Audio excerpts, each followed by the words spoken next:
नमस्कार दोस्तों, मैं डॉक्टर वीना प्रधान अपने ही channel healthy tales tips by Veena Pradhan में आपका स्वागत करती हूँ। महिला दिवस 8 मार्च पर जो पूरे विश्व में मनाया जाता है, ये इसलिए मनाया जाता है कि हम लोगों को फिर से आगाह करें कि हमारी महिलाओं ने उनके उत्थान के लिए हमने क्या किया और उन्होंने समाज के लिए क्या किया। इसमें हमें ये ध्यान रखना है कि हम महिला को एम्पावर करेंगे अगर, तो हमारा वर्ल्ड एम्पावर होगा। हम अपनी बेटियों को ये सिखाएं कि वो स्टैंड कर सकें अपने किसी चीज़ के लिए और बता सकें कि उन्हें क्या परेशानी और क्या ज़रूरत है। एक महिला के बारे में बोलने से हमारे दिमाग में ये आता है कि हमारी माँ वो एक ऐसी छवि है जो हमें पैदा होते के साथ कोलोस्ट्रम में जीवन रक्षा चक्र देती है, जिससे हम सुरक्षित रहते हैं। एक निवाला जो होता है वो सबसे पहला माँ देती है, उंगली पकड़ के चलना सिखाती है माँ, फिर हमें वो एक अच्छा संस्कारवान इंसान बनना सिखाती है। महिला चाहे किसी भी फील्ड से हो, चाहे वो घर से हो या किसी ऑर्गेनाइजेशन से हो या पॉलिटिक्स से हो, वो हमेशा एक एक्स्ट्रा ऑर्डिनरी चीज़ है, तो उसकी हिफाजत बहुत ज़रूरी है। अब वक्त आ गया है कि जेंडर इक्वलिटी के लिए हम किसी भी नॉन गवर्नमेंट ऑर्गेनाइजेशन, NGOs से या गवर्नमेंट अंडरटेकिंग इंस्टीट्यूट हो, उनको एडवांसमेंट की तरफ ले जाएं कि जेंडर इक्वलिटी को और अच्छी तरह से ला सकें। एक महिला को सुरक्षित रखने का हुआ कि she should be healthy in the physical, mental and social वे।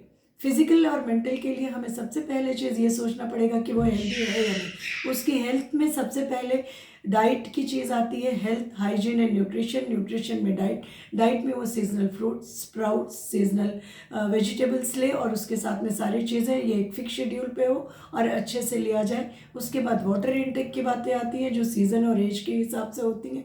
फिर स्लीप की बातें आती हैं जो 6 से 8 घंटे होनी चाहिए, क्योंकि स्लीप के दौरान हमारे शरीर में दिन भर में जो टूट फूट होती है वो चीज़ें रिपेयर होती हैं। खुश रहना हमारा हक है, हम खुश रहें। वॉकिंग एक्सरसाइज बहुत ज़रूरी है, ये आधा घंटे से 45 मिनट होना चाहिए एक दिन में। हफ्ते में 5 दिन एक्सरसाइज बहुत ज़रूरी है।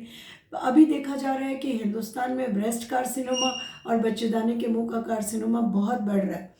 बच्चे ब्रेस्ट कार्सिनोमा मतलब स्तन कार्सिनोमा के लिए अगर हम कहें तो लोग कहते हैं कि ये महिलाओं में भी होता है, पर 1% पुरुषों में भी होता है। इसके लिए जागरूकता हमें बचाएगी इससे, क्योंकि इसका कोई वैक्सीन नहीं है। इसके लिए सेल्फ एग्जामिनेशन ऑफ ब्रेस्ट हमारे बच्चियों को सिखाएं।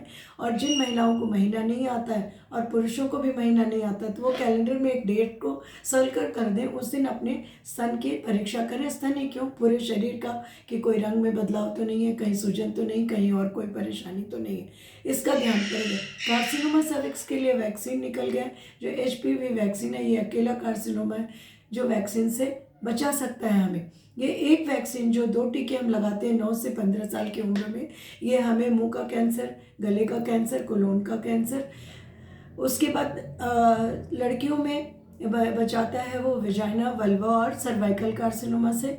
मेल्स में वो पेनाइल कार्सिनोमा और रेनल कार्सिनोमा से बचाता है। गले और कोलोन का और थ्रोट का तो बचाता ही है। उसके साथ साथ तो वैक्सीनेट करें हम अपने बच्चे को एज़ पर शेड्यूल। और जब भी देखें तो ये हमें बच्चों को वैक्सीनेशन शेड्यूल के हिसाब से हमेशा कराना है, चाहे वो बच्चियाँ हों चाहे वो बच्चे हों। अब आती है बात कि हमारे देश में डायबिटीज़ और ब्लड प्रेशर बहुत बढ़ रहे हैं, तो हमें उसके लिए भी जागरूक रहना है कि हमें किस तरह से ध्यान रखना है।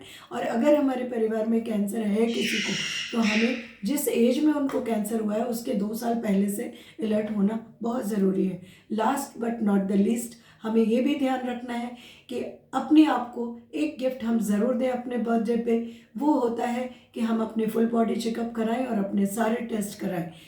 Thank you. आपको एक साथ के साथ विदा लूंगी मैं कि आप स्वस्थ रहें और खुश रहें।